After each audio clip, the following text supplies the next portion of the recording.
जय श्री श्याम हारे के सहारे की जय हो। श्याम भक्तों, जब हम बाबा श्याम को दिल से पुकारते हैं वो स्वयं हमारे साथ आकर खड़े हो जाते हैं। लेकिन व्यक्ति का स्वभाव है कि जब मुश्किल की घड़ी होती है तब वो इस संसार पर और अपने ऊपर भरोसा करता है। वो सोचता है कि मेरे अपने मेरा साथ देंगे, लेकिन ऐसा होता नहीं है। इस संसार में अपने पराये सब एक जैसे हैं। जब आपका अच्छा समय होगा सभी लोग चाहेंगे आपको, वो कितने ही खास क्यों ना हो खड़े रहेंगे। लेकिन जब बुरा समय आ जाता है वही अपने साथ छोड़कर चले जाते हैं, बहाना बनाने लगते हैं। भगवान कभी हमें छोड़कर नहीं जाते हैं। जब संसार के सारे दरवाजे बंद हो जाते हैं एक ही दरबार खुला होता है, वो है हारे का सहारा का दरबार। श्याम भक्तों, जीवन में हम कितने भी पाप कर्म किए हों, प्रभु हमें एक मौका जरूर देते हैं जिससे कि हम प्रभु की शरण में जाकर अपने पाप कर्म की माफी मांग सकते हैं। जीवन में कितने पापी ऐसे भी हैं जिन्होंने मात्र बाबा श्याम का नाम जप करके अपने पापों से मुक्ति पा लिया है और प्रभु ने भी उन्हें माफ करके अपने गले से लगा लिया है। श्याम भक्तों, जीवन में किसी भी प्रकार का कष्ट क्यों ना हो, बाबा श्याम का नाम जप करने से सभी कष्ट कटते हैं। कुछ लोग पूजा पाठ भगवान में यकीन नहीं करते हैं, कुछ लोग पूजा पाठ भगवान को बिल्कुल भी नहीं मानते हैं, सब सोचते हैं ढोंग है, यह सब बकवास है। उनसे मैं यही कहूंगी, एक बार बाबा श्याम की शरण में जाकर तो देखिए, कुछ समय के बाद आपको खुद अनुभव देखने को मिलेगा। आज की जो चमत्कार की सत्य कहानी मेरे पास आई है वो हरियाणा के रहने वाले विशाल जी ने भेजी है। इस चमत्कार को सुनकर आपको भी पता चल जाएगा कि हमारे बाबा श्याम क्या से क्या कर देते हैं और कैसे अपने भक्त को कष्टों से बाहर निकालते हैं। चमत्कार को सुनने के लिए वीडियो पर अंत तक बने रहें। वीडियो पसंद आए वीडियो को लाइक कीजिएगा, अपने ही चैनल मैजिक उपाय को सब्सक्राइब जरूर से कीजिएगा। बाबा श्याम नाम का जयकारा दिल से लगाइएगा। हरियाणा के रहने वाले हैं विशाल जी। कहते हैं, दीदी मैं 3 साल पहले खाटू धाम जाना शुरू किया था। मेरे जीवन में बहुत बदलाव हुए हैं। सभी कहते हैं इस कलयुग के देवता के नाम मात्र लेने से सब कुछ संभव हो जाता है। मैं अपना एक्सपीरियंस बताऊं तो यह बात बिल्कुल सत्य है। जब से मैं बाबा श्याम के दरबार में जाना शुरू कर दिया, बाबा श्याम की पूजा करना शुरू कर दिया, जब से श्याम नाम जप करना शुरू कर दिया, तब से मुझे अपने जीवन में बहुत सारे अनुभव मिले हैं। ऐसा लगता है मेरा हर काम खाटू वाले ही कर रहे हैं। मेरा कोई काम रुकता ही नहीं है, चाहे वो बड़े से बड़ा काम हो या छोटे से छोटा काम। वो कहते हैं हमें केवल एक बात का ध्यान रखना चाहिए, अपने कलयुग के राजा श्याम प्रभु खाटू वाले सरकार पर पूर्ण विश्वास रखना चाहिए और नाम जप पूरी निष्ठा और विश्वास के साथ करना चाहिए। समय चाहे कितना भी क्यों न लग जाए, मगर अंत में आपकी मनोकामना पूरी होकर रहेगी। विशाल जी कहते हैं, मैंने बाबा श्याम की पूजा भक्ति उन पर विश्वास करके किया और धैर्य रखा। देर से ही सही, लेकिन मेरी मनोकामना पूरी जरूर हुई है। यदि कोई कष्ट आता है तो मुझे कष्टों से मुक्ति मिल जाती है। आज मैं आपको अपने जीवन के बदलाव का अनुभव शेयर कर रहा हूँ। जब से मैं खाटू धाम जाने लगा, जब से मुझे बाबा श्याम का दरबार मिला है, तब से मेरा दिन कैसे बदला मुझे खुद भी पता नहीं चला। मेरी एक होलसेलर की दुकान है, बहुत अच्छा चल रहा था दुकान। उनका परिवार भी बताते हैं बहुत खुशी से रह रहा था। दुकान किराने की थी और होलसेलर की थी, बहुत बढ़िया चलती थी। ये बताते हैं जब जेब में पैसा होता है ना, हमारे पैर धरती पर रहते ही नहीं हैं। ये कहते हैं मैं भी ज्यादा पैसे वाला बन गया था। मेरे पैर धरती पर थे ही नहीं, मेरा संगत गलत लोगों के साथ हो गया था। नशा करना, ताश जुआ खेलना, यही मेरा रूटीन हो गया था। घर वाले समझाते, लेकिन उस समय मेरी समझ में कुछ भी नहीं आ रहा था। शाल जी की गलत आदतों के कारण उनके मम्मी पापा उनसे नाराज रहने लग गए थे। ये कहते हैं मेरी आदतों के कारण घर में लड़ाई झगड़ा होना शुरू हो गया था। ये कहते हैं दुकान पर जाता ही नहीं था मैं। सुबह तो मैं 10 बजे सोकर उठता था, 1 घंटा दुकान पर जाता था। पहले उनके पिताजी होलसेलर की दुकान में काम करते थे, लेकिन अब वो बीमारी की वजह से दुकान पर जा नहीं पाते थे, बैठ नहीं पाते थे वहां पर जाके। इनकी एक बड़ी मार्केट में होलसेल की बहुत बड़ी दुकान थी, जहां से छोटे दुकानदार भी सामान लेकर जाते थे अपनी दुकान के लिए। आस पड़ोस के लोग राशन भी भरवाते थे। इनकी दुकान बताते हैं पहले बहुत अच्छी चल रही थी। इनके पिताजी जाके बैठते थे, लेकिन अब बैठ नहीं पाते थे।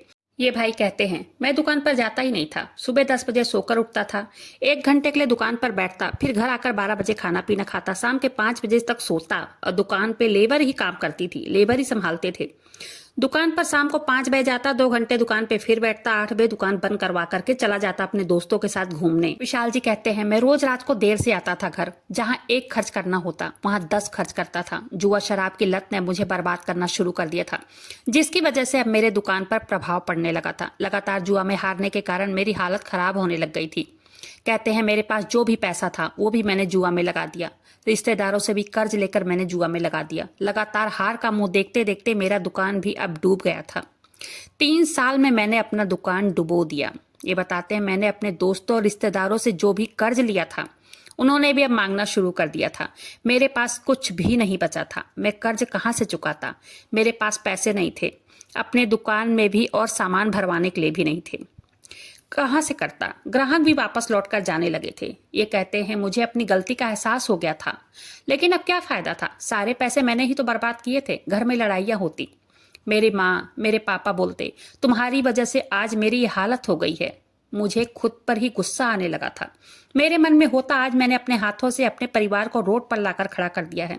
मैंने हर किसी की मदद की, लेकिन जब मेरा बुरा वक्त आया वो लोग मेरा साथ नहीं दे रहे हैं, बल्कि मुझसे और दूरियां बना ले रहे हैं। किसी की कोई मदद नहीं मिल पा रही थी। ये कहते हैं कुछ समझ में नहीं आ रहा था कि अब करूं तो क्या करूं। अकेले में रोता था।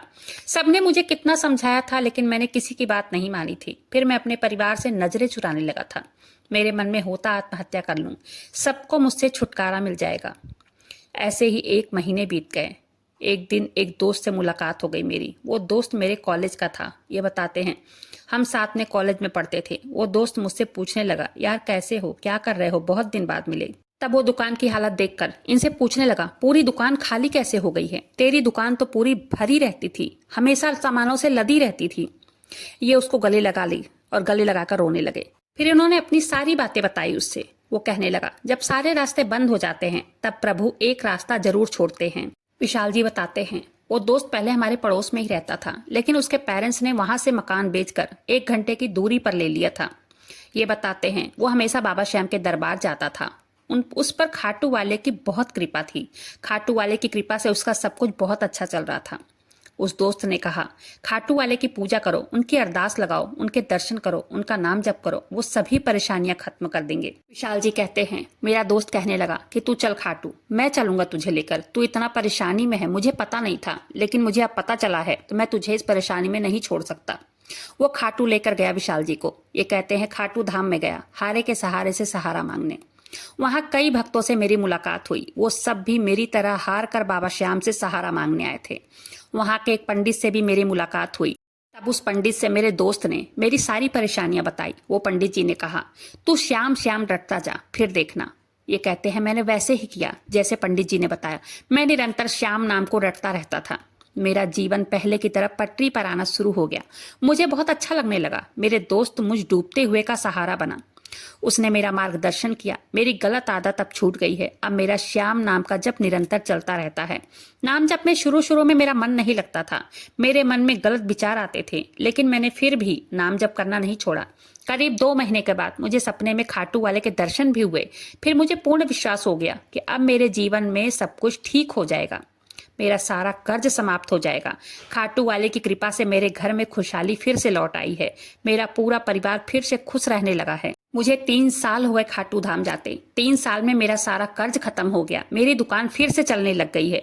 आज मुझे पूर्ण रूप से विश्वास हो गया है कि खाटू वाले हारे का सहारा हैं और वो बहुत चमत्कारी हैं। श्याम भक्तों, जिस पर बाबा श्याम की कृपा होती है वो कहीं और भटक नहीं सकता है, उसका उद्धार होकर ही रहता है। और यह भी सच है, जब तक हमारा प्रारब्ध नष्ट नहीं होता है तब तक उसे हमें भोगने से कोई नहीं बचा सकता है।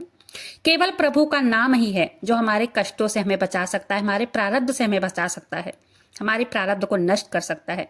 व्यक्ति जब श्याम नाम का आश्रय ले लेता है तब अनहोनी भी होनी में बदल जाती है। इसलिए जितना हो सके प्रभु का निरंतर नाम जप करते रहना चाहिए। इनके जीवन के चमत्कार की सत्य कहानी यहीं पर समाप्त होती है। वीडियो पसंद है वीडियो को लाइक कीजिएगा। अपने ही चैनल मैजिक उपाय को सब्सक्राइब जरूर से कीजिएगा। बाबा श्याम नाम का जयकारा दिल से लगाइएगा। मिलते हैं फिर ऐसी किसी वीडियो के साथ। तब तक के लिए जय श्री श्याम, हारे के सहारे की जय हो।